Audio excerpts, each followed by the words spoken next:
All right, everyone. Good evening, and welcome to another edition of Honest Hour.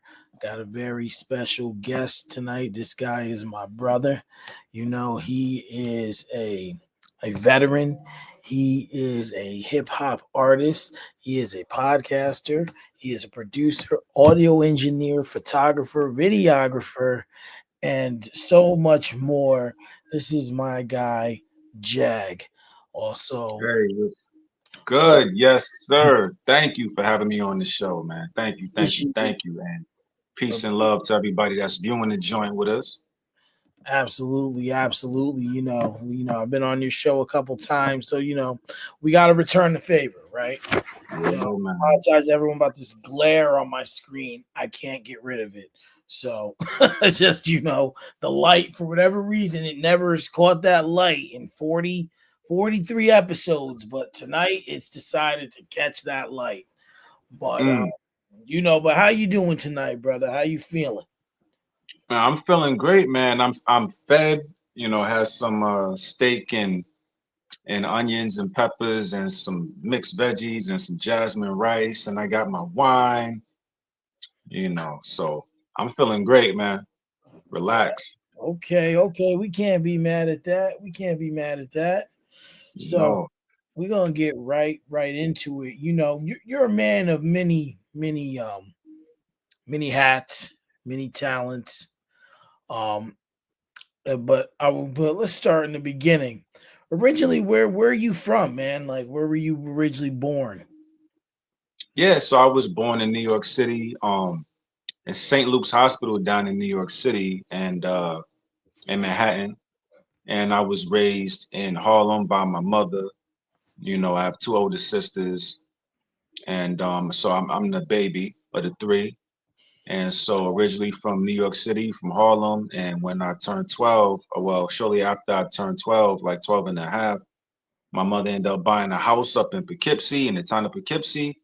And so been in Poughkeepsie and moved around to a few other places, back to New York City, stayed with my family in New Jersey, traveled a little bit, but originally from New York City. That's the answer. Harlem, yeah. Okay. And what were your experiences like that you can recollect in the city, as well as your experiences growing up in Poughkeepsie?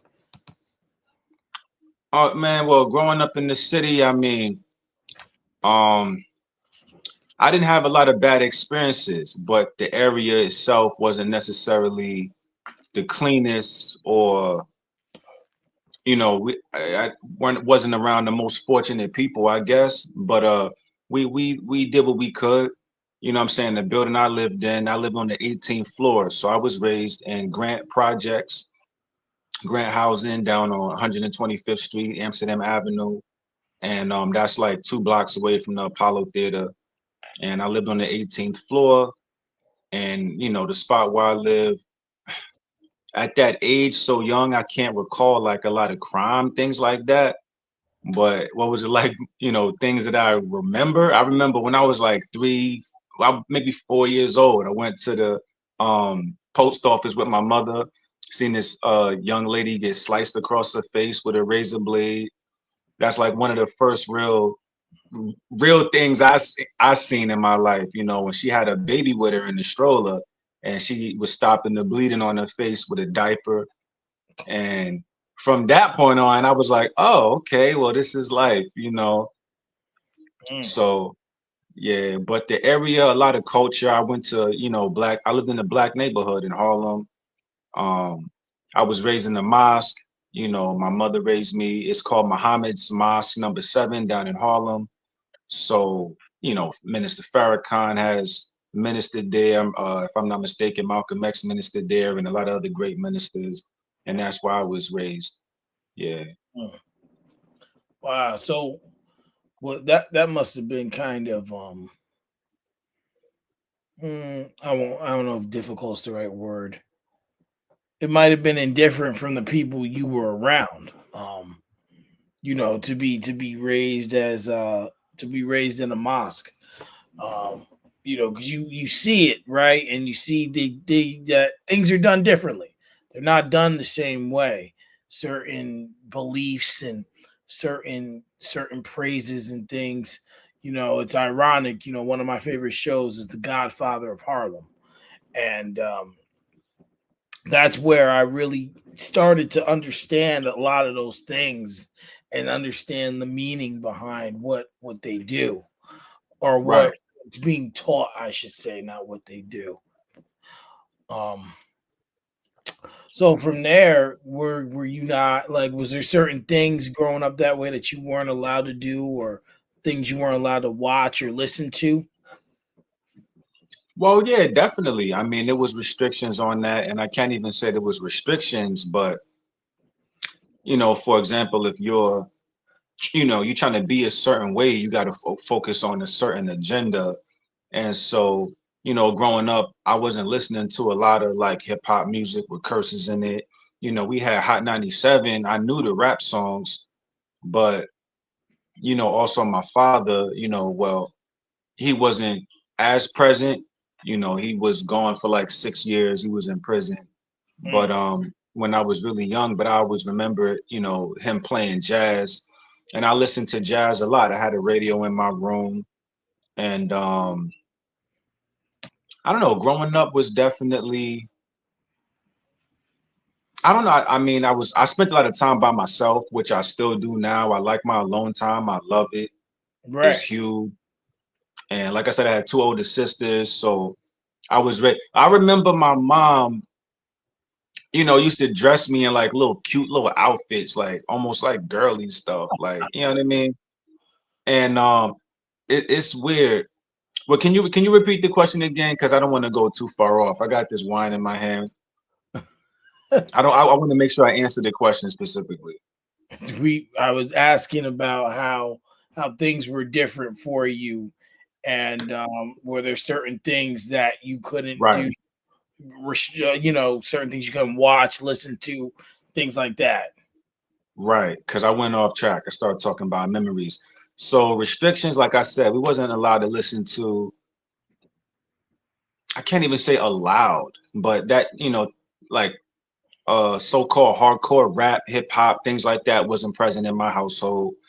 My mother listened to a lot of R&B, uh, like oldies, Earth, Wind and Fire, Tony, a lot of Tony Braxton, and I didn't understand that until I got older because Tony Braxton was singing a lot of love songs where she was heartbroken. And then after, growing up, I'm like, dang, well, that was all when my father was in jail. So as a black woman, clearly that's what she could relate to. Um, restriction. We went into the mosque. We didn't. We weren't allowed to eat pork. I remember I had a ham and cheese sandwich when I was in like the fourth grade or third grade, and my mom made me drink like a laxative tea, and then I had to fast.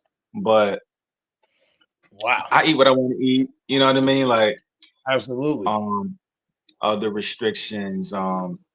We didn't really have like friends over. My mother was never big on that. Even as we got older and moved out of Harlem, she was big on keeping to herself in a way, her privacy, big on her privacy.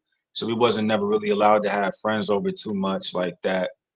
But we still did when she wasn't there.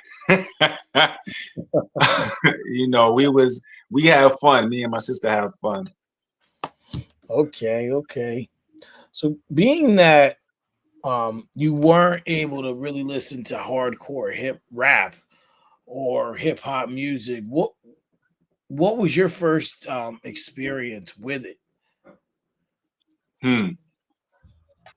I mean, I would have to say, I mean, listening to the radio because we had Hot 97 down in the city, and but of course, there's no profanity, things like that. Then as I got older, I would say, what's some of the music I started listening to?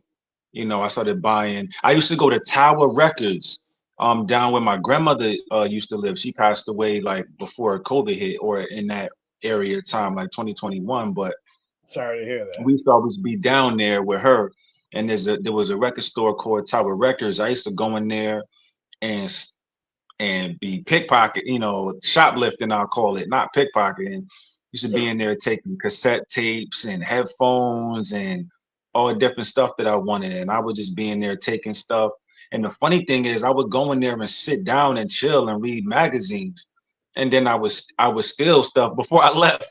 So I would like Ja Rule, um, Jay-Z, The Locks. I remember I had the No Way Out album. I don't remember where I got it from, but started listening to more Tupac, Biggie, I guess.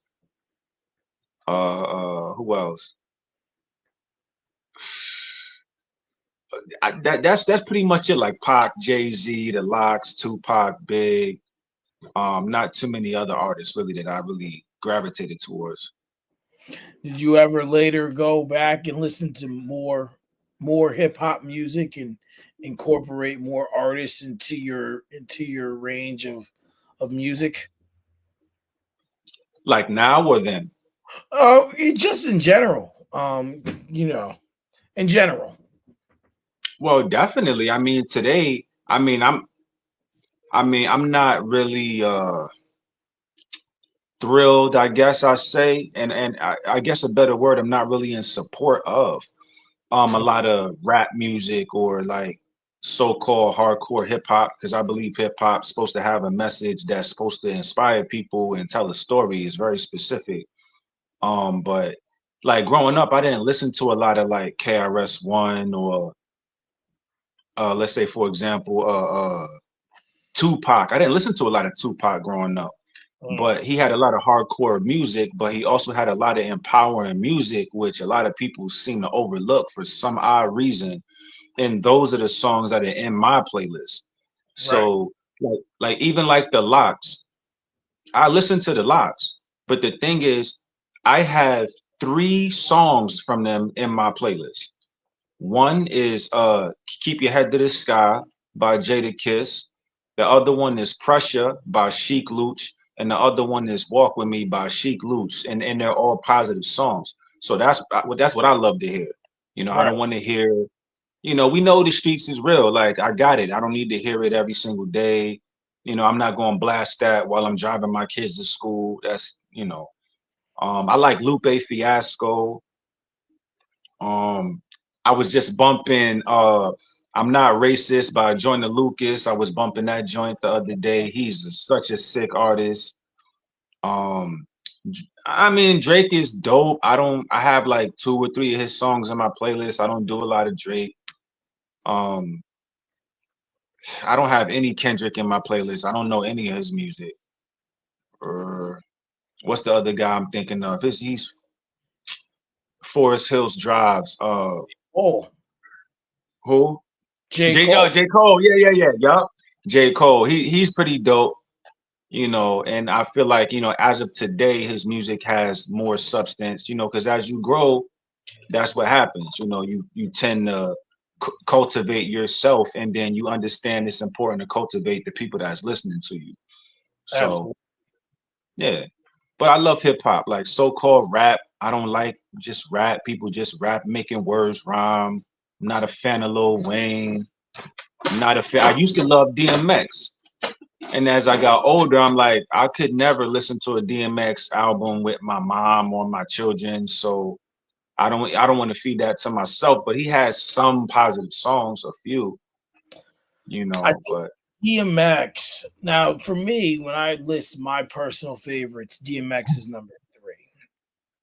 And I think for me, or that DMX really had a lot of elements.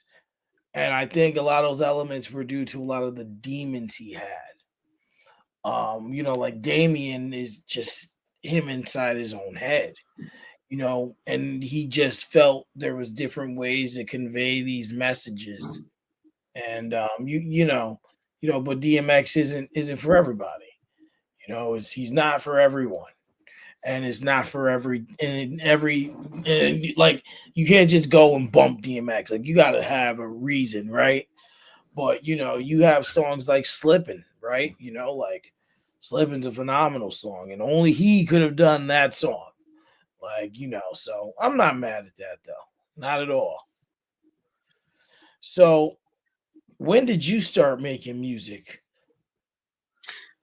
Well, I mean, when I was younger, me and my sister used to listen to the radio, and my father had his like a cassette recorder, and we used to sit down and record ourselves singing songs that we heard on the radio. So I mean, I must have been like 8, I guess.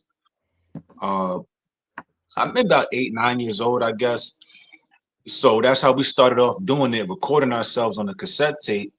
Right. And then by the time I was like 12, me and one of my boys in my class, we would sit down and try to write raps and stuff like that. And then by the time I was like, let's say 15, I think, when I moved back to the city, because my mom bought the house up in Poughkeepsie when I was 12. And so I'm like 15, living in the city with my grandmother who had passed. And I had the double deck cassette player with the mic input. And I would have instrumentals playing on a CD player and record myself on the cassette tape. And then I listen to it. And then I would take a blank cassette and then play the cassette that I recorded and record that while overdubbing it and ad-libbing it. So at 15, I was like trying to learn how to ad-lib and overdub myself and things like that, just on a double cassette deck. So Mm. that's pretty much how I got my. And then after I went to Job Corps when I was 17, I was just going crazy, writing raps, writing raps, writing raps. Came home with my boys and we was in the crew. Well, when I came upstate, I met my boy. We used to call him Killer Chaos, my man Alonzo, and he introduced me to a whole crew of cats up here. And the crew was called Made Mafia. And so, after I came home from Job Corps, now 17 years old, these was my guys, and a couple of them rap too. Now we go in recording on somebody's my man Cass crib. Um, we used to go to his crib and record on the desktop computer. You know what I mean? And we started recording like crazy then made our way to the studio, and from there it just got crazy. Okay. Okay. And I've had the honor to watch you perform. I think we've known each other like maybe like 4 years now, maybe three, something like that. And I've had the honor to see you perform quite a few times. What do you want the purpose of your music to be? The purpose or the message behind it? Because like you said, you don't like to do, all those you don't like negative music, and you don't have negative in music. It's impactful. You don't really swear in your music. Um, you know, um, so like what's the message you want to convey to your audience listening to a Jag track? Before I answer that question, do I need to worry about my language on the show? It's called Honest Hour because I want you to be who you are. So, all right, so I'm gonna keep it a buck because even when I do my the podcast or urban updates, I'm trying to be like politically correct. So Hmm. when I really started rapping, it was all kinds of shit. So I'm like by the time I'm like 16, 17, 18, now I'm listening to, DMX. Now I'm listening to Pac. Now I'm listening to these dudes and I'm feeding off of that. Hmm. I used to blast DMX in my mom's kitchen and rap at the wall to make sure my energy was right. So about the not cursing, a lot of my music um has a lot of profanity and situations. I'm talking about like violence. I'm a shoot a nigga, stab a nigga. I was thinking about one of my bars today, and I said, because one of my boys that hit me up, he was like, "Yo, that bar was nice," but I said, "You don't want to encounter me. I put your brains on the counter before you could count to three," and that's how I started the verse. And then from there, it was just I'm a murk you and all kinds of shit. And I used to rap like it was more like that. So now today, I'm 39. I'll be 40 in a matter of weeks, and I have 4 kids. And so now to get to the answer to your question, uh, my past music was so-called hardcore rap. Hmm. Today, the purpose is in like strength. I could say positivity, but it don't matter who you are. Everybody has a bad day. Everybody can change. And sometimes we just need a message that can make us feel good, make us dance. It ain't nothing too crazy and no bars about nobody getting killed, the drugs being sold. Like we gotta see that every day. I ain't gotta rap about it. You can step outside and see it depending on where you live. Because Right. everybody don't live in the hood. Everybody don't live in the hood. When I'm in the city of Poughkeepsie, this shit is the fucking hood. This shit is grimy as hell. Everybody around us is good. Nice lawn care, ain't no trash on the street. City of Poughkeepsie is dumb tiny, like a couple square miles. So I ain't gotta rap about that shit every day. I see it every day. I wanna think clean. You know what I'm saying? Even though my environment is not. So the Mm. purpose is strength. That's the purpose of my music. And just to kind of like Will Smith said in Summertime, he said, "Here it is, a groove slightly transformed." He said, "A little break from the norm." You know what I mean? Something that's got to break the monotony of all that hardcore rap that's gotten to be a little bit out of control. It's cool. You know what I'm saying? It's like that's my purpose. But I want people to feel strong in whatever they do. Um, and some positivity in there and love and some kind of understanding of community, man. Community is huge because there's no strength without community. Right. Yeah, no, we need more uplifting. Today I just read a couple of different things of just people just I don't know what's going on in the world. Like I read something about someone just they called out of their job and it turned into a big thing, and now that said person had to leave, excuse me, their job. Then someone else just decided to post today, oh, I lost one of my best friends. He didn't want to be my friend anymore. And it's just well, damn. Like, okay, like, damn. And but there's so much negativity with all that stuff. We need positivity and uplifting. And I, I think you convey a lot of that within your music. right. Because it's all about balance. I mean, if you live in shit, don't you want to don't you want to not live in it? You know what I'm saying? Like, but I don't want life to be 50-50 that I'm a, if I want to talk about positivity 80% of the time. Why? Because it's programming. People sit down and watch TV for hours and hours every day. It programs your mind. But I want to program myself. And if anybody's vibing with my music, I would love for them to hear a positive message. When you press play, it's programming you. It's very intentional. It's not a mistake. And this is why we behave the way we do because of how we program. All the games is violent. The music is violent. It's telling you to go use drugs and have unprotected sex with multiple people and ain't no commitment involved. People dying from diseases. You know what I'm Mhm. saying? And it's telling you to do this. And then they say, oh, it's just music. If you believe that, you shouldn't believe that. I'm gonna just leave it at that. I don't want to say nothing rude. But the shit is intentional as hell. Um, and like I said, I was raised in the mosque. I was already cut from a different cloth from a lot of people that I know that I've been around. And that's who I am now. So that's my name, my tattoo, Jag, Jamal Abdul Hakim. I have a Muslim name, Jamal Abdul Hakim, handsome, attractive, son of the all knowing, or a beautiful, graceful servant of the wise. Mm.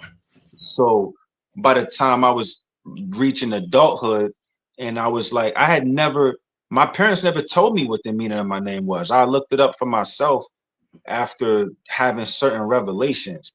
And I was like, yo, I looked it up and I was like, man, this is deep. Like, this is who I am. You know what I'm saying? Like, this is the person I believe I'm supposed to be. I'm supposed to live up to my name. If Right. not, then why even have the name to begin with? But yeah, positivity, we got to have some kind of balance. It ain't 50-50. That's why it says if it's not in the Bible, you too lukewarm. You know what I mean? You got to choose a side. You can't be in the middle and shit. Right. You got to either be all in or all out. be a good person or a bad person. This elementary school shit, and people act like they confused. Yeah, and that's true. And sometimes, listen, good people do bad things or they make bad decisions, right? That happens, Right. but a bad person could do a good deed as well. Works both ways. Like, I consider myself to be a very good person, but I've done messed up stuff to people. Um, not, in, Yeah. not intentionally. Just kind of, you just really just make mistakes. We're human beings. Um, you know, that's just really what it is. It's So always a matter of choice. That's what I believe. It's a matter of choice. If you choose to do good every day, that is what it is. But having, being human and having emotion, it could lead you to do some things. And that's what a balance is. You know what I'm saying? Like if you can't say I do bad 50% of the time and good 50% of the time. And it doesn't make I don't know. That's not you choose who you are. Are you a bad person or a good person? That's how I see it.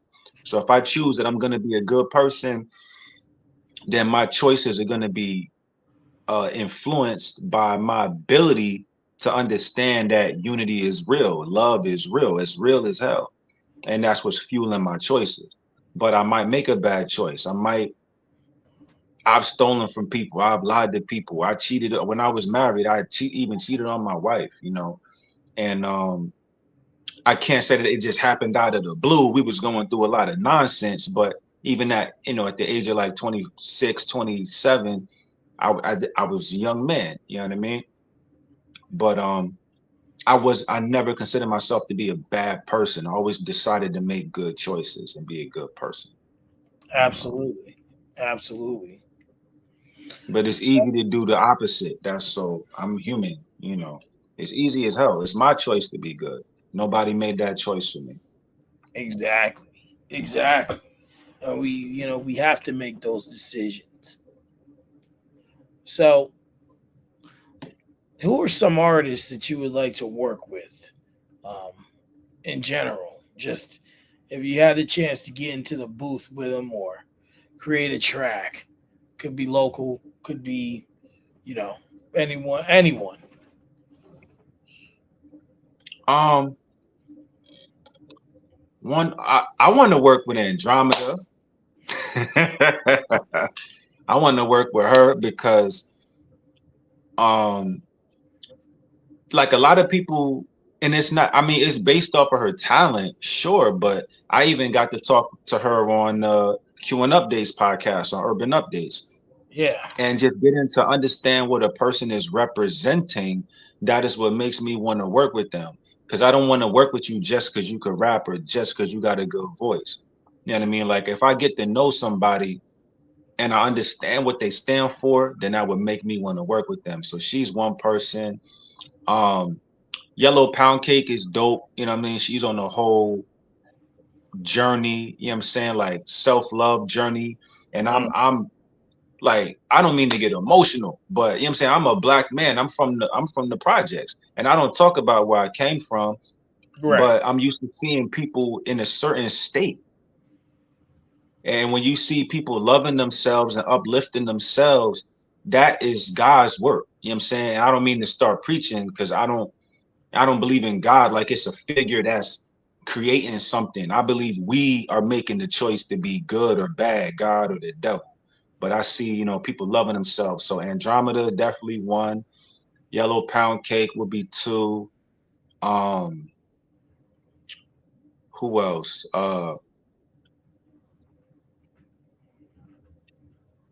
Not a lot, not too many people. Oh, definitely Ralph. Ralph Mavor. You I'm, know what I'm I'm saying? surprised, Ralph and Carmen and surprised that. Jazzy. That's the family, like them, definitely them. Ralph, Carmen, Jasmine.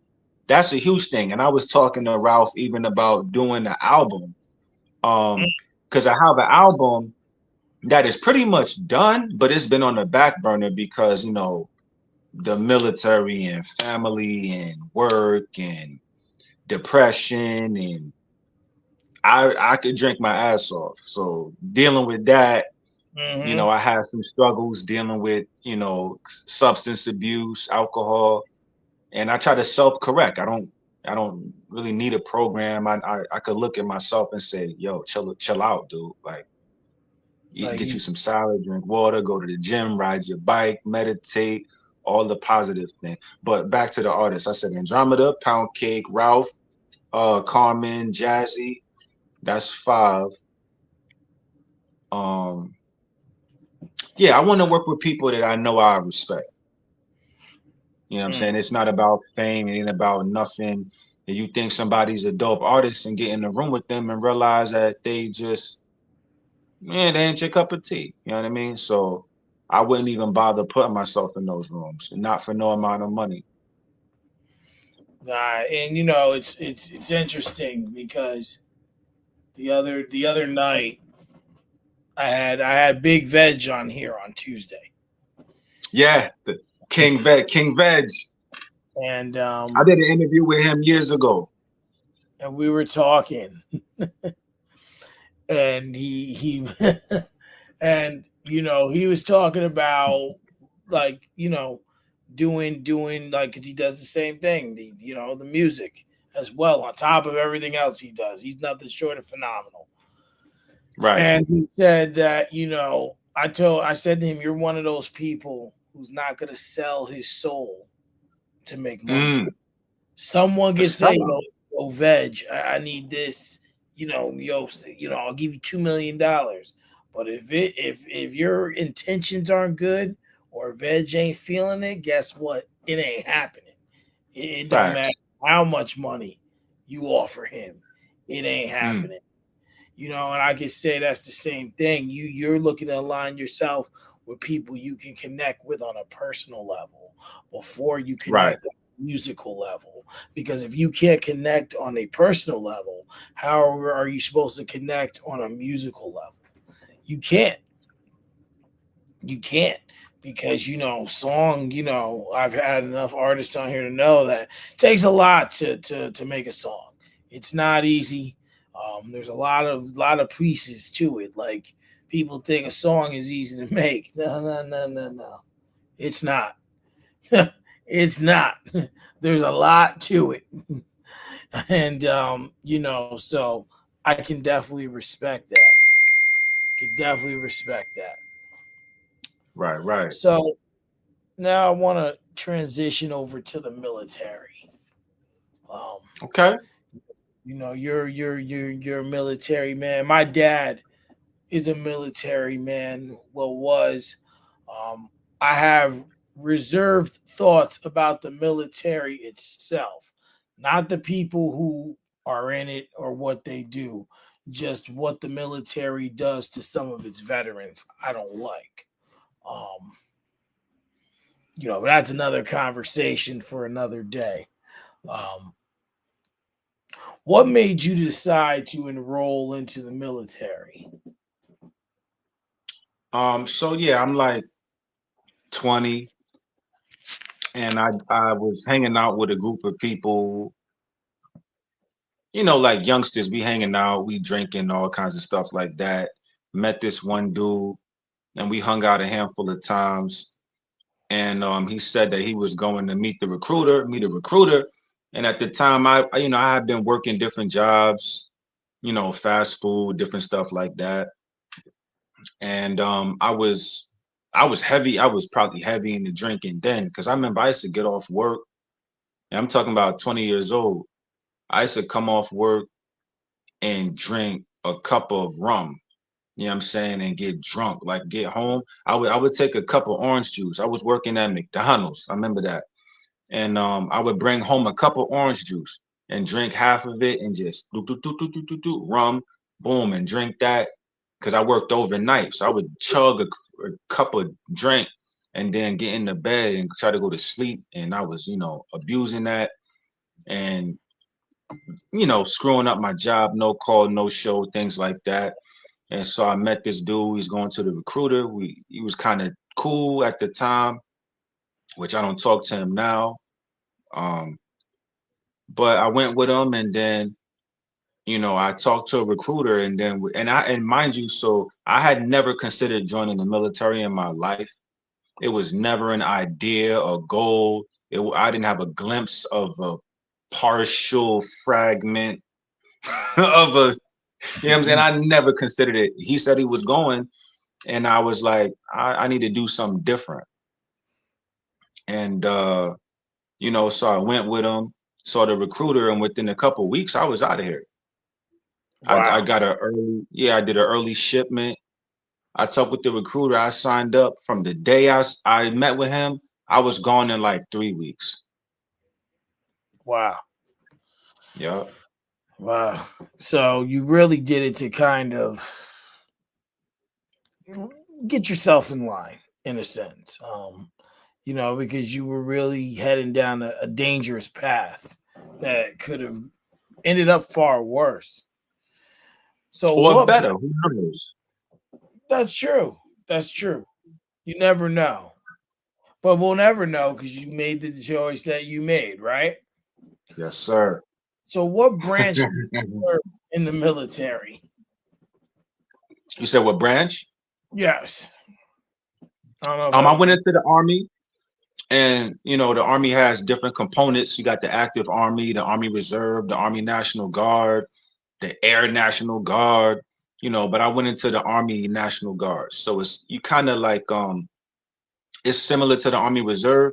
It's called an M day, and so you go to basic training. That's a couple months. Then you come home, and then you're assigned to your unit. You go to your unit. And being that it's National Guard, you only go to training once a month, which is on the weekend. And then we go to training every year. Annually, we go to a 2 week training, which is called annual training. And we bunk up somewhere in like the woods or something, get our tents out and do all, different kind of dynamic training out there. And, we take deployments, we do state activations and, things of that nature. So since I've been in the military, I've been to Italy twice. okay. um I've been after Italy.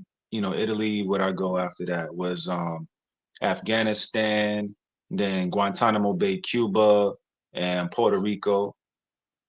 But when COVID-19 hit, I was on active duty. I was on active duty for over a year.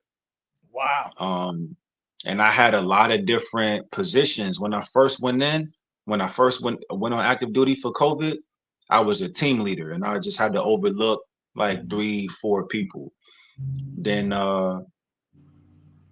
we moved our different location.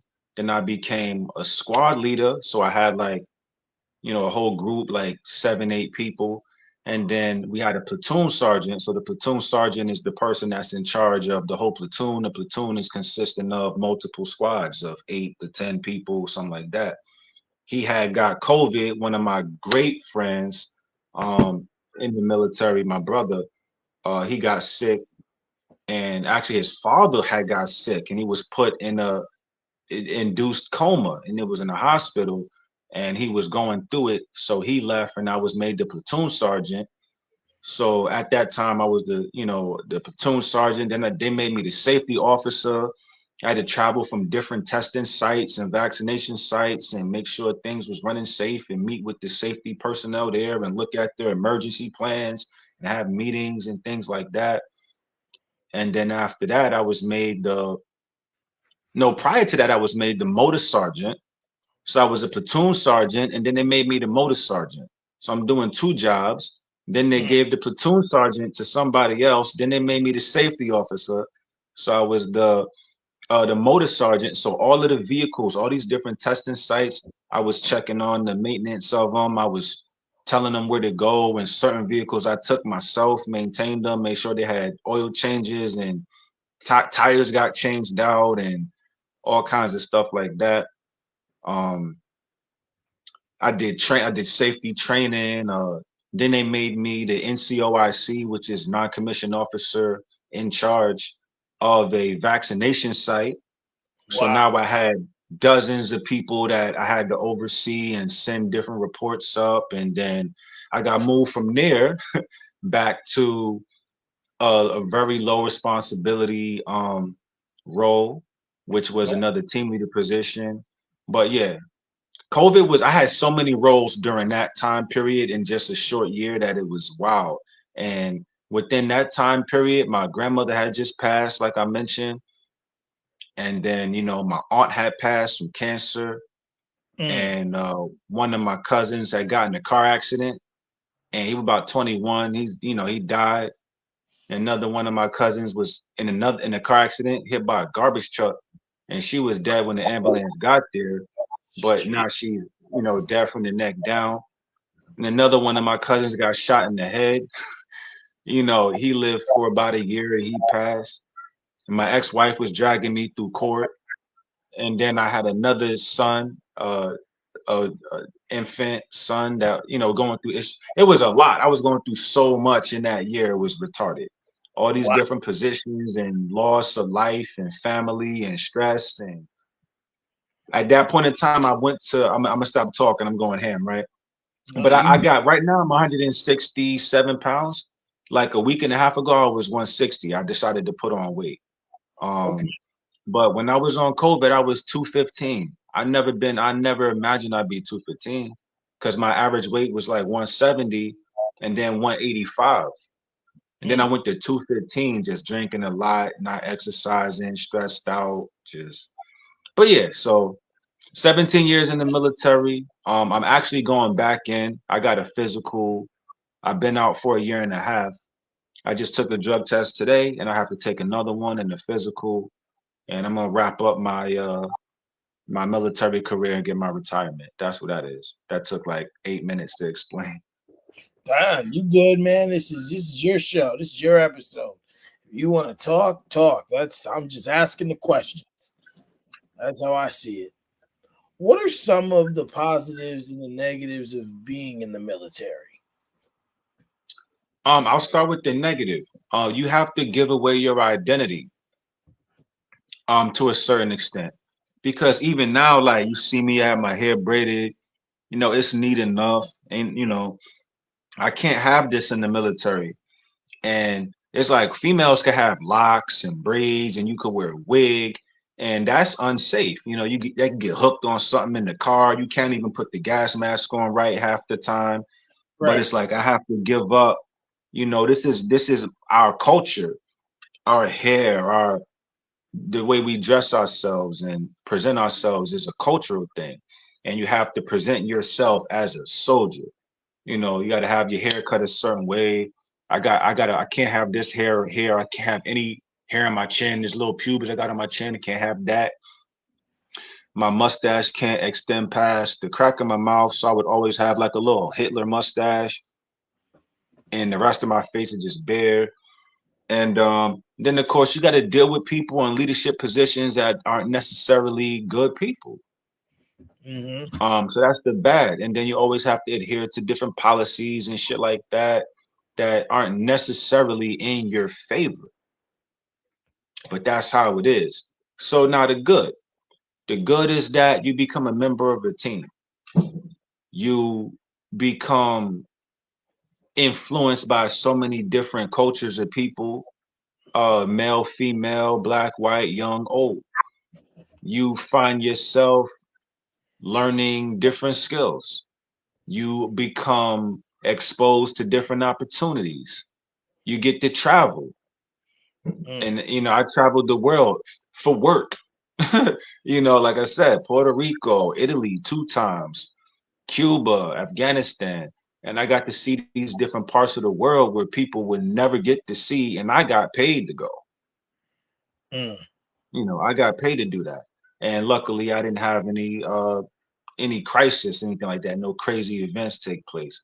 So traveling, seeing the world, meeting all the people there, becoming a member of a team, leadership skills, learning how to teach. You get put in situations where you need to not just be a part of the training and receive it, but to also conduct it and be the instructor yourself, especially as you move up through the ranks. Um, Learning how to care for people. Soldier care is beat into our heads in the military. So out here in the street, I see how people operate. A lot of it don't make sense because I come for a plate from a place where, especially at my experience, is my problems are always last. Hmm. Unless I'm going to my higher ups, I'm voicing my concerns to them. But even then, we still confide in like our peers. I'll go, me being a sergeant, I would go to another sergeant. Like that's my boy. I wouldn't really push my problems up. I would keep it at my level, but learn how to care for others. That's huge. And learning how to be tolerant and deal with diversity. Weapons training. The weapons training is a huge good thing for me. I love that.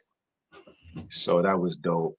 And it makes you stronger. You get taught how to go out. You got to carry your own stuff. You got to get down in the mud. You got to pull yourself. And then sometimes the person next to you. We used to do relay races. I'll pick you up and then run and come back. And then somebody else would pick me up and run. We used to do all kinds of stuff. Um, but yeah, that's the good. It makes you tougher, makes you more disciplined.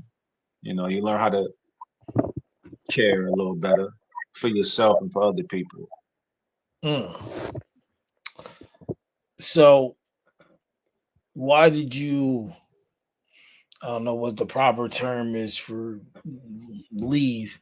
I know there's a like a military term. My dad always used to say it. I don't know what it is, but why did you decide after 17 years that you didn't want to do it anymore? Or or that you didn't want to I mean cuz you're doing it now. I don't know. I don't know the right. I know the question I want to ask. I just don't know how to get there.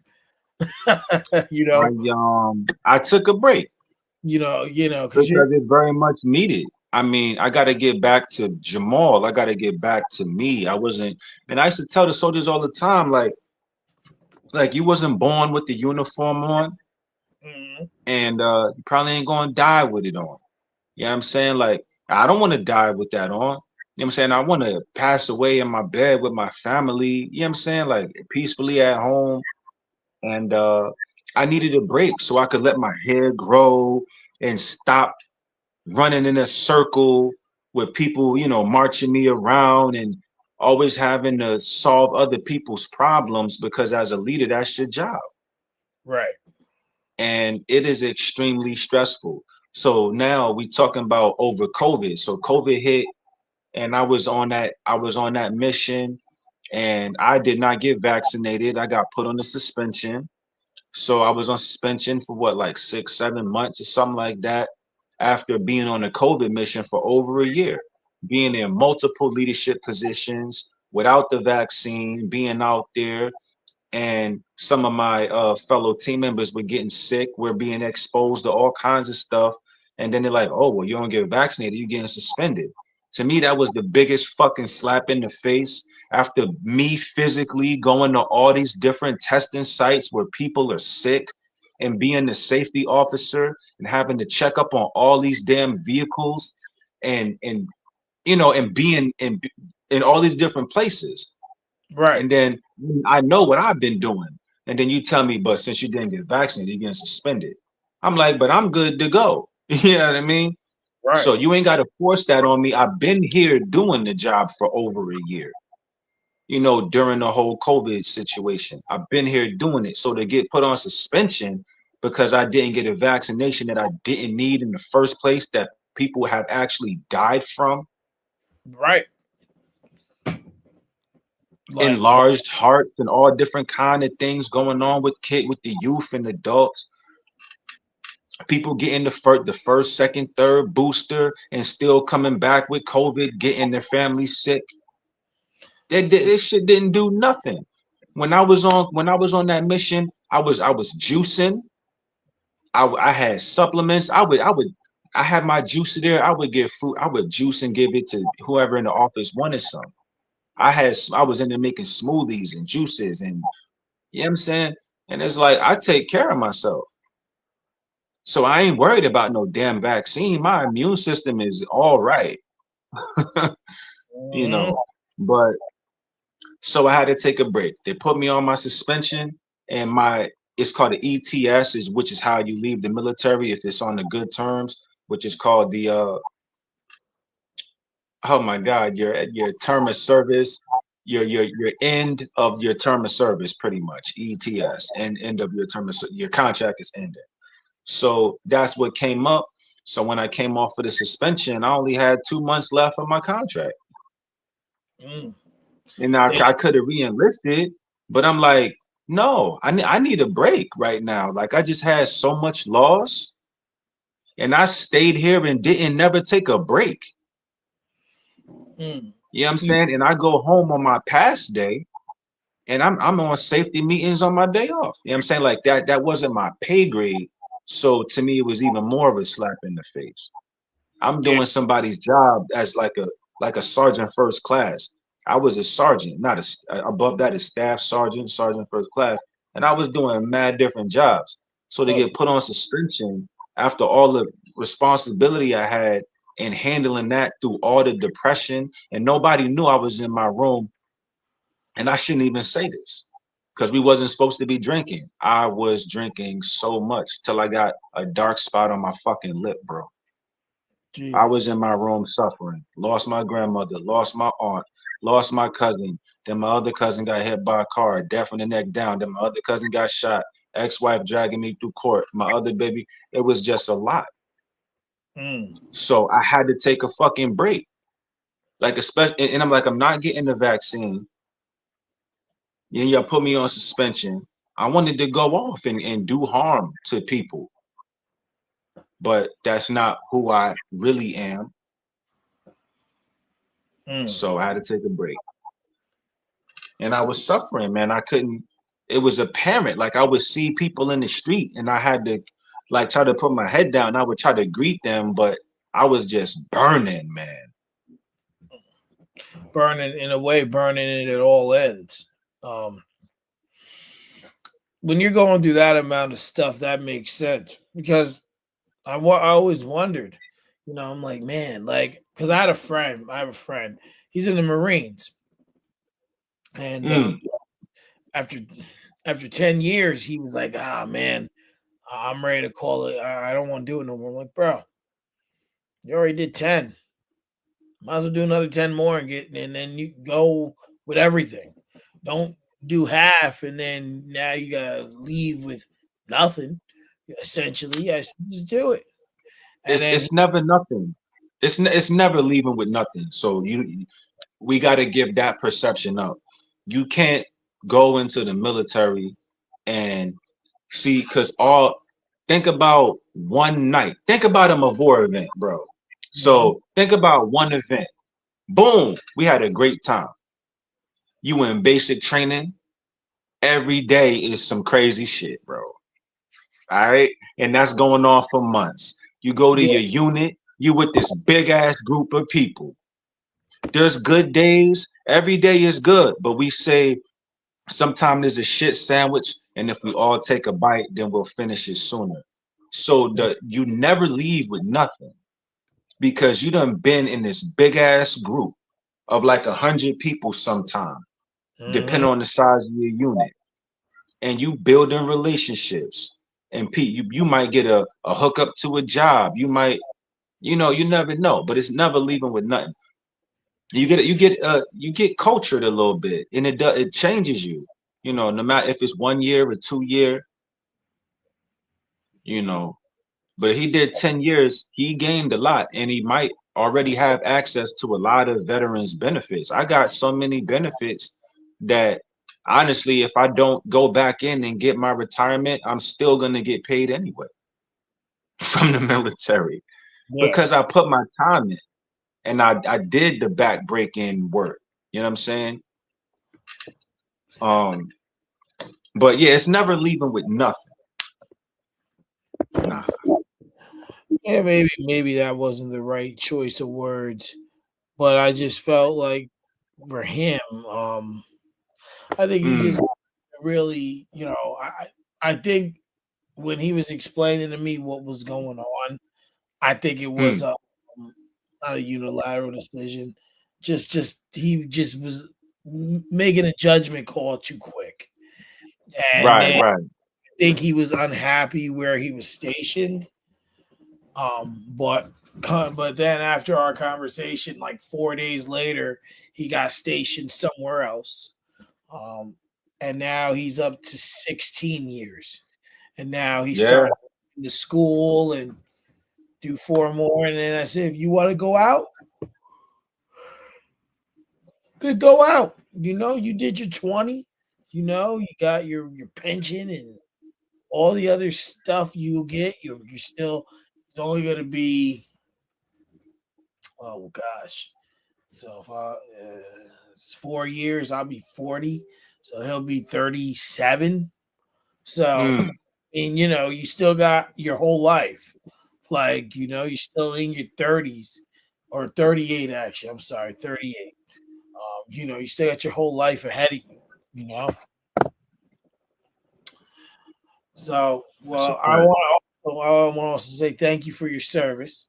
Um, you know, we gotta, I used to tell people, oh, thank you for your service. I'm like, I don't even remember what I said. It like in my perception of it all, it's like, you ain't gotta thank me for nothing. It's like, nobody thanks you for going to your job. You know what I'm saying? And it's like there's nothing like it's a choice, man. It's a choice. You could choose to help an old lady cross the street and get hit by a bus. You know what I hmm mean? Like you could be the one. You in helping somebody else, your life is taken, or you get put in harm's way. Me choosing to take that route is just like Kevin Hart choosing to tell jokes.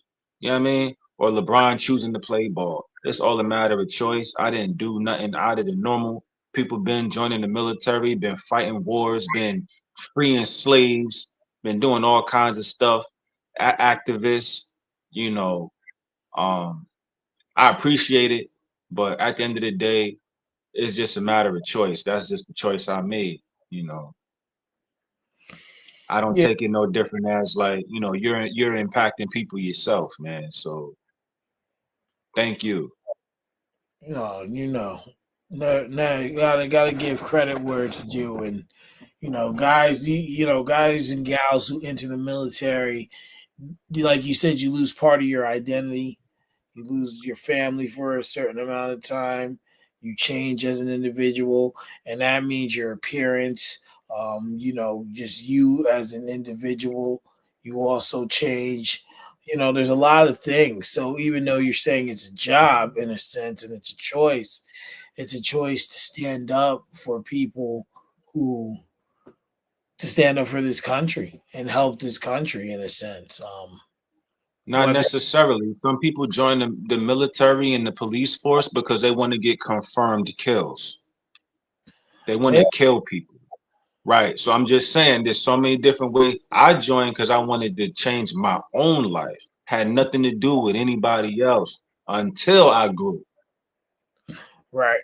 But then you get people that want a gun, and I know this because it's been said. Some people have joined different uh, malicious militant groups because they want to kill somebody. Oh, with malicious intent. So you could be right. The militia, any militant group, it could be sheriff's department, it could be the police, it could be the state trooper. Some people just want to get in and abuse their authority. So Mhm. you could be thanking somebody from this for their service that was a bastard their whole career, but you see them with a uniform on. But I mean, we know what the flag represent. I'm not going to get into that right now. Right. But I was raised in the Nation of Islam. I chose to join the military and I grew in the organization and it worked for me in a lot of different ways. And in some ways it didn't, which is what caused me to need that break. But I'm ready to go back and finish it up. I got work to do. I'm trying to help people out. I know there's gonna be some young soldiers in there that I need to talk to. I know there's gonna be people in there that's older than me that I need to talk to. hmm Because I know what my work is, you know what I mean? But like I said, I appreciate you, but every soldier, it's again who you don't know who they chose to be. the uniform you wear doesn't tell you who this person is. It's true. It's true. A lot of people wear a mask as it is, you know? So now I want to move over to urban updates. We know this is your platform in which you bring a lot of entrepreneurs on and artists and things of that nature, and you have a conversation with them, much like you and I are having right now. Um, how did Urban Updates begin? Because if I recall, or Q and Updates, I believe Simone was the host in the beginning of this venture, correct? I believe so, and that's the big misconception of that is Jamal Graham or Jamal Abdul Hakim has multiple platforms. So Mm-hmm. me as a business person, my business page is to the top productions where I have my photography and things like that. Then I have my music page where I share some music and photos. Then I have another page where I share kind of like activism type of ideologies, which is called It's Jag Talking to You. And then I have another page called The Golden Era 3TP. So I have four pages. Urban Updates is not my page. That's somebody else's platform. Okay. My purpose on that page is to host the podcast Q and Updates. So Oh, being that Simone was doing it, I don't think I ever met her in person. Maybe I think I only spoke to her on like social media, like and probably five times or less. You know what I mean? I don't know her like that. Um, but that's not my platform. I have four pages of my own on Instagram, plus Facebook and TikTok and YouTube. Um, but Urban Updates is not my platform. But I'm grateful to be on there and be able to interview the guests. I've been on there for over a year now, interviewing different guests. Um, I've met some dope people, and I'm just glad I was able to help them share their talent or what their skill or talk about their business and help them promote on the platform. And it's good. It's working out well. But with me going back into the military, and I have a new relationship. I have a woman, and that's going wonderful. So we may be looking for another host of that. You know what I mean? Because we gotta. There's all different levels, man. So that's what that is right now. I didn't want to really put it out, but it's honest hour. You know what I mean? So I right. can't come here and tell you no bullshit. Well, But I mean, you. I've I don't. enjoyed my time doing it. And I never imagined myself. So let me talk about this. I never imagined myself doing a podcast where I'm just letting people talk because I talk too damn much. At the same time, my purpose is to inform people of relevant topics or more importantly, to educate. Mhm. So like on my page, I have a podcast which I only did one episode, but it's called The Writer's Block. So Mhm. that's what's called like a double entendre, something like that. Um, because writer's block is usually something that people refer to when they can't write, they can't produce the thoughts and put it on the page. But Right. I'm from Harlem, I'm from the projects, so I'm talking about this is the writer's block. We on the block, the Right. writer's block. The So block is that's why it's called the writer's block. But it's also that play on words, like because again, my purpose is to promote strength and education. So let's not talk about writer's block. Let's just talk about how we gonna write. mm. That's why you got writer's block because you don't have a writing strategy. But back to urban updates. That's not my platform. I've been on it.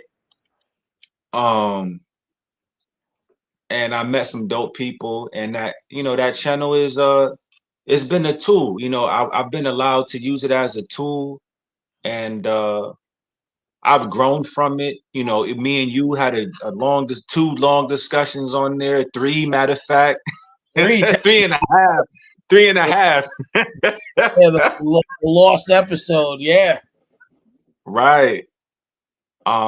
So it did what it was supposed to do for a lot of people. The goal is to expand it. I'm not totally sure what it's looking like for me as far as that platform. I don't have to ever vanish from it, but I know my availability is changing. So we just got to reconfigure things. You know, I'm a team player. I'm a part of a team, and so that doesn't end. You know, I get busy, but I got still gotta get busy. You know what I mean? So Right. Right. We all have, you know, responsibilities. And as much as we love to do certain things, we have to handle our responsibilities before we handle anything else, right? Like that's if just you if you're mature, yes. yeah, like we got to handle business. We got to handle business before we handle anything else. But on that platform, who were some of your favorite people that you interviewed or On that favorite? platform, I have my homegirl. Well, I mean, she's my sister's friend, LeJune. But I've known her for a very long time, more than 20 years. And that was a really great interview to me because I wanted to make sure that I shared her with whomever that was viewing that day. And she's dope. Like I said, it's one of my sister's friends, longtime friends since high school. Um, and her success, she has many successes, but as a black female, you know, she was the first person on 106 and Park Freestyle Friday to retire their jersey. You know what I'm Mm, saying? So I had her come on the show and I spoke with her. That was awesome. I got a chance to speak with Grammy nominated Chanel Red. She came on the show, and this is important to you, bro, because I don't know her. I just send people messages. right. Wow, you're talented. I'd love to have you come on the show. And I looked at her joint. It says she was 5-time Grammy nominated songwriter, singer, this, that, the third, da da da da blah blah. And I was like, yo, we'd love to have you on our podcast. And she said, done. And she came on the podcast, and that woman was looking amazing. I said, you holding it down. I was like, and I was single at the time. I was like, man, if I was a little older woman, I said, let me shut up. But Chanel Red, she came on. No disrespect to her. She's a queen. I know, you know what I'm saying? I no disrespect to any of the women out there. I'm a cool brother, but I give my women their props. I believe the woman is God, bro. You know what I'm saying? Um, but definitely her, LeJune, Chanel, um, uh uh why can't I remember your name, sweetheart? Uh, Uh J.A.H.G Chanel. She's so full of energy. She's dope. Um, if you don't yeah, know her, she's so dope. you know She how is so hard, dope. how many obstacles I've been jumping on to try and get her on this show. Oh my god. you, you started late. Yeah. Everybody get busy, man. Like it's everybody's leveling up, and you know what I'm saying. If you don't get hurt, then think outside the Hudson Valley, bro, because you got people that's out there. Like I said, I was I don't know Chanel Red. I just saw her page and I was impressed. Right. You know what I'm saying? Like I got every right to be impressed by a queen. And I said, would you be honored? Would you come on the show? And she was like, yeah. I was like, hell yeah. Okay. 5-time Grammy nominated. You know what I'm saying? So if you don't get Nigel Chanel, don't, you got to go outside the 845, go outside New York, get anybody from anywhere, look at their accolades and just start. I'd love to have you on. I love to have you on. I love to have you on. And people will, some will say yes and some will say no. Or most will say no. Or some, a lot of people will say yes and then don't even respond. Oh, okay, cool. You send me a photo, no response. Hey, you still good? No response. All right, well, whatever. Yeah. Yeah. I But think. I think with her, it's more or less just a scheduling thing. yeah, That's more of anything else. But she does this talent show like every third Monday or something of that nature. So Okay. Right. you, she had said on that show that her management team now handles all her bookings. So okay, Only that's right. Yeah. that's the avenue we got to go through to try and get her on. No big deal. We'll hit the management crew up when we're ready to have her on and see if her manager and I can work it out, right? Facts. You know, so that's what's up though, because I do the same thing. I got you know And Carmen, that's my, she is dope. Carmen Deshawn. Uh oh, and Jamaica Hall, man. Jamaica Hall was such a unique guest.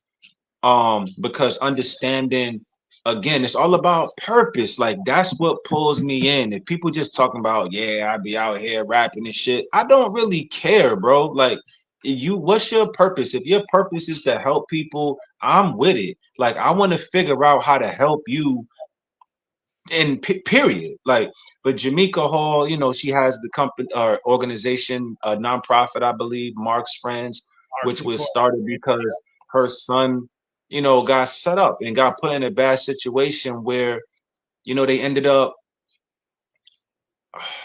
taking his life. You know what I'm saying? And I lost, multiple family members due to gun violence, multiple. And it sucks, man. That shit sucks. I never lost a child. So I can only imagine how that feels. You know what I'm saying? And we just talking. It's crazy to even have that conversation and not cry. Like I know she was going through it. Like it's crazy. But she's inspirational. She's helping the community. She don't really ask for much. People stay running their mouth. You know what I'm saying? About who doing what. And she just keep doing what she gotta do. So Jamaica Hall was definitely in my top three of favorite guests because of the purpose behind it. Right. And you got to be strong. You know what I'm saying? When you face them, you got to have your strength. Your mind got to be right, man. But yeah, I don't want to. No, you good. You good. Yeah, no, I've had discussion with her about coming on. Um, but I want to I want to have hers in person, which is what I'm working towards for quarter one of next year. So a few in person episodes. Got some stuff coming for sure. If I can work it out. Right. Is there anyone out there that you would love to have come on and have a conversation with? Not necessarily. It's just topics. Well, honestly, my uncle Silver Fox, um, he's busy. Uh, Wanted to get him on the show. Or it's funny because Veg went out to his performance and met my uncle. I said, "Yo, Veg, you gotta link up, King. You gotta link up with my uncle, man. Fox, Silver Fox. He taught LL how to rap, man. We from Harlem. That's my uncle." And he went down there to his performance and he met him. My uncle's a legend, bro. Like, you know what I'm saying? Like, I wanted to have him on the show. Like that was the only person that I really wanted to get on that I didn't get on. And then on top of that, there was a young lady. Well, I say young lady, but she's about his age, my uncle's age. But I thought she was so dope and beautiful.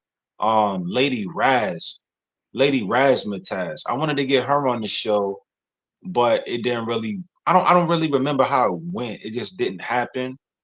Um, but she's so dope. Hip hop legend as far as I'm concerned. You know what I mean? Like we out there performing and they've been out there since the beginning, man. Like they paved the way for a lot of people, but definitely my Uncle Fox, man. And what I mean, if you want to look him up, I mean it's let you could look up legendary Silver Fox or MC Silver Fox. And there's even an article about him on the Rock the Bells website about it's called your favorite rapper's favorite rapper, explaining where how my uncle grew up and everything and how he taught LL how to rap and all of the the whole breakdown and everything. It's kind of But like how the world yeah, works. Veg was like, "Yo, you tell Jag that I met up with his uncle. You tell him that." yeah, yeah. And then it's Cause me and war. my uncle rap, but we ain't, life is life, man. Like, and so over the years, conversations have been scarce. Right. I'm almost 40. You know what I'm saying? Conversations have been scarce. Um, Over the past maybe 3 to 4 years, conversations have been, picked up a little bit, but you know what I'm saying? So that's the mix up between making the schedules agree because everybody just be busy, man. Like life happens. We all got kids and whatnot. But that's the number one person I did want to get on is my uncle, my blood uncle, my mother's big brother. Mm, I can feel. I can feel that. I can feel that. Yeah, we all have those avenues. Life takes a toll of its own. I just find it funny Hmm. how small the world really is. Cause like, Veg's favorite rapper is LL Cool J. Him and Mikey D hang out all the time. And Mikey D and LL are real tight. And I'm like, "You ain't met him yet?" He goes, "Nah, not yet, King. But it's gonna happen." I'm like, "Oh, I know it's gonna happen. I know it's gonna happen. One way or another." Hmm. So you have, Absolutely. out of everything you've done, right? And everything you do, what do you think is the biggest thing you've accomplished in totality? Just making the choice to help people in general. Joining the military, that was not my purpose in joining. I had no intent on helping anybody. After traveling, seeing different parts of the world and being put on different missions for different reasons and being put in charge of so many different people in different walks of life and seeing how we are human beings. You can't you can't change everybody, but you could just spit a little something in their ear and hope, with hopes that it changes them. But when you see that they don't change, it just helps you understand like this is who this person is. You know what I mean? Hmm. But so again, like just my choice to wanting to help people because everybody can't be helped. And then you feel like it's a waste of time, but it's not a waste of time. It's just that maybe you weren't the right person. You know what I'm saying? But as long as I know I tried to help, then I'm fulfilling my own purpose. And I Right. had to tell myself a lot of you ask people what their purpose is. I am so very intentional. I am a spiritual leader at this point for some.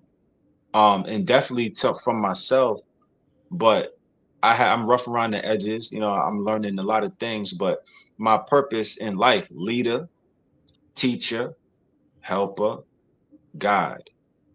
I had to decide on that. I had to think about what I've been doing with my life and think about what I want to see happen in the world. And not everybody needs you to lead them. You know what I mean? But I say my number one leader, teacher, helper, guide. If I realize that we need leadership, I'm not going to be in the corner. Right. I'm going to say, yo, let's get this shit done. We got this. Then teacher. You know what I mean? Anybody could be taught anything. Then if you don't need me to lead you, you don't need me to teach you, I can just help you. And that's my purpose. Some people just need a little bit of guidance, children, you know, adults. And Hmm. so just walking in that is one of the biggest accomplishments because like I said, with even the music, you know what I'm saying? Like choosing to be a good or a bad person. Walking in my purpose is one of my biggest accomplishments.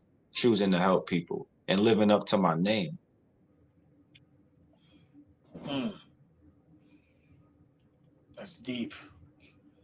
That's deep. And I think we have to know. And We that's have what you doing. That's why I said thank you for your service. You know what I mean? You got people putting a uniform on and ain't worried about nobody. They just worried about their own paycheck. It's a job just like any other. I didn't mean to cut you off. But no, no. yeah, choosing to help Good. people. I try. You know, I've gotten this. I think it could be a problem, not a problem, but I just have this open desire for just being positive, upkeeping, helping people, and just giving them somewhere to just to have a conversation. This show's opened up a lot of avenues, things I haven't disclosed yet. Um, there's some stuff coming, and this show's only growing, and it's only going to get better from here. You know, I've had a slew of amazing guests on this show, a Right. slew. I'm always pushing the envelope. Anyone who wants to come on here, I let them come on, except one person. I shut one person down. Donald Trump.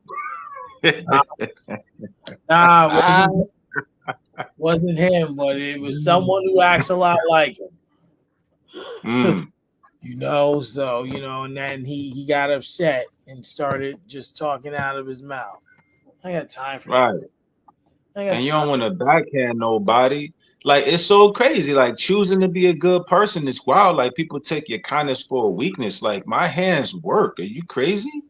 Like Hmm. people start talking weird and you just smile. You behave like love is guiding my choices, bro. So I mean, but people sometimes people want you to get out of character, and then that's what causes your downfall.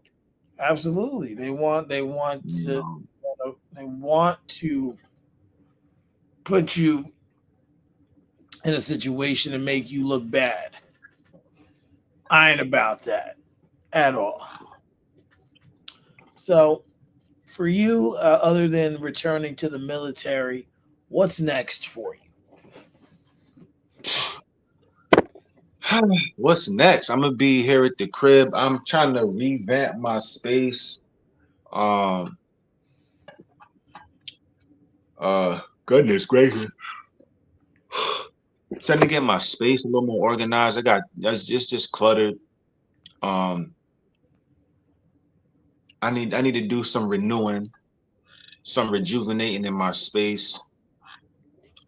In my life in general. I didn't even now. I don't know if you knew about the play blocking my view. That was Saturday that just passed because Okay. yeah, on that same day I had a performance at the Sugarloaf Performing Arts Center in Chester, New York, and me and my lady went out there. I did 3 songs, and then we chill whatever, and then we had a whole nother segment where I did 3 more songs, and it was beautiful. I met some decent people, got a little contact. Hopefully that could turn into something for me to do some writing, like for a kids show, because that's all the way in my lane. So that leads into the answer to your question. Perfect, because I'm also been writing books, movies, um like community programs. I've been working on a lot of different things. And that's why, like, when it comes to music, I haven't been focused on putting nothing out because I could rap, sing, I could make beats, I could record my own music, I could start writing an album and be done in like a few days. Like, that's all the way in my lane because I love to write. Like, I have a vivid imagination and I'm never at a loss for ideas. I can make a song about chocolate ice cream, and but compare it to a woman or something, how cool she is or how smooth she is, or whatever the case. That's easy. Like I want, not to get too sexual, but that's easy, you know. But because I always know, like I want to create something that I haven't heard before, so it's easy for me to think of something that I haven't heard. Right. rather than to duplicate some. That's what everybody does. You want to duplicate what you heard. It's easy for me to go through my mind in the split second and create an idea that I never heard of. Mm. So writing is definitely in my future. I even have my daughter working on some children's books. I've been writing children's books. I have like a mini novel that I've been working on. Like I said, a movie, which is there's so many things like in the beginning phases and working on community programs. And when I do that, I create the general idea of the program. I give it a name and kind of like a mission statement. I call it a shell. Okay. And I feel like each idea has its own time. I create these different ideas, but I'm already working on something else, but I can't stop creating new ideas. So I just call it a shell. I'll come up with a name. I'm like, oh, that's cool. Like, wow, ping. And then I'll put it in a folder somewhere and write the date on it. Mm. Because that's when I gave birth to the thought. But I'm just always working on a lot, making beats. I just was recording a video of myself yesterday for a song that I'm doing with my Uncle Fox. It's called Move. My cousin Dorothy's on there, Lottie Dottie. My cousin King G is on there. I got so many artists in my family, models, producers. Um, so I was shooting the video right here in Poughkeepsie, and I got to edit it, send it to one of my producers, a great brother. When I say my producer, he's a producer, and he's also my producer. Daryl Fortune. Yeah, he's a great brother. He was also in the military for a short time. He said he wasn't feeling it, which I totally get. I did 17 years, man. Like, but yeah, getting back in uniform, getting my retirement, my goal, and my biggest thing is understanding how to influence people. And my philosophy is that the best way to affect the world is with affection. Mm. That's so basic. To me, that's not math. That's zero plus zero. Mm. How do I want to affect you with affection? I want to try to talk, nice, joke around, take it light. You know what I'm saying? So just living in my purpose, bro. That's what's on the way. A lot. A lot is on the way. And I think we can agree that's a great thing. So Yeah. for anyone watching this or watch this back, just what are your handles if they want to locate you, your music, or any of your services? Excuse me. Yeah, if you want to look for me, just hit up my IG because other platforms I don't really use. My Instagram page, I have two main pages where my music page is J.A.H.G, which is here. The camera's flipped around. J.A.H.G is on my hat too, followed by music underscore 3TP. J.A.H.G music underscore 3TP. That's my main Instagram page. Then my business page is To The Top Productions with a Z. To The Top Productions with a Z. And that's my photography page. Those are my two main pages on Instagram. Other than that, if you send me a friend request, I'm not accepting it. Um, I mainly operate on IG right now on those pages because a lot of my other stuff is focused on my actual purpose, bro. Like I'm building relationships with people like you, and I got the people that I'm talking about. I want to collab with. They on my page, but we ain't talking about collabing. I'm getting to know them. You know what I'm saying? And Absolutely. I'm not getting to know everybody. You know what I'm saying? I got a few hundred people on my page. Just a week ago, I had almost 900, I had like 960 friends. For what? Now I got like 350. Like a week and a half ago, I had almost 1,000. Now I got 350. Why? Because I'm getting dead ass. I'm for real. I'm trying to build with people for real. I'm trying to interact with people for real. If we don't interact, no love lost. But you could follow my Instagram page. But my Facebook, that's not, I don't play with the Facebook page. That's where I'm actually doing work. You know what I mean? So, but yeah, so Absolutely. don't look for me on Facebook because I'm not gonna Not even If gonna we don't know answer. each other, I'm not accepting it. And if you don't tell me something positive, I don't want to hear it. I don't. Abs- You could talk about business. I could care less. I'm on a spiritual journey. Yeah, Absolutely.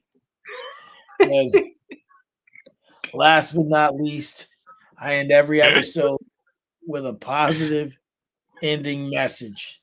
It's a message for man, you to the audience, something uplifting and positive. The floor is yours. that's too easy, man. To the top productions. That's my business page, and I want to just remind everybody that when you look around you and you look at people and you look at yourself. See, we get nervous when we get around people, and then we look at ourselves, and then we realize that we don't even love ourselves. You got people getting surgery. You got people doing. You could color your face and wear all kind of fake shit all day and night. It's not you, beloved. It's not you. When you look in the mirror, you are evidence that God is real. When you look around you and you see how people have done what the hell they wanted with the world, what's stopping you from doing the same thing? You. You could blame it on the government, blame it on slavery, blame it on whatever you. Everybody has been oppressed. Just cut it out. Mm. Everybody has been oppressed. All of us. But the trick is that you too busy looking at human beings. There's so many other life forms on the planet that you could communicate with, and then we run around worrying about if aliens is real. You worried about all the wrong shit. Get outside, pay attention to your environment, pay attention to where you live because it's paying attention to you. The birds Even and the squirrels, they could see your ass. They could see you. The possum and the skunk, they could see you, see them, and those are not your enemies. The people that's trying to tear you down is human beings, 9 times out of 10, or mm, 11 times out of 10. This is why I practice Buddhism. This is why my company is to the top productions. You elevate your mind and seek enlightenment. That's what Buddhism teaches. So the positive message is to don't stop focusing on human beings. You're looking for love. Your soulmate not be a human. It might be a damn horse.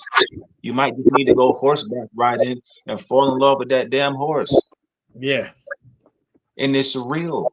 Some people die alone and happy because they're just doing what they love to do. Race car driver. He loves the race.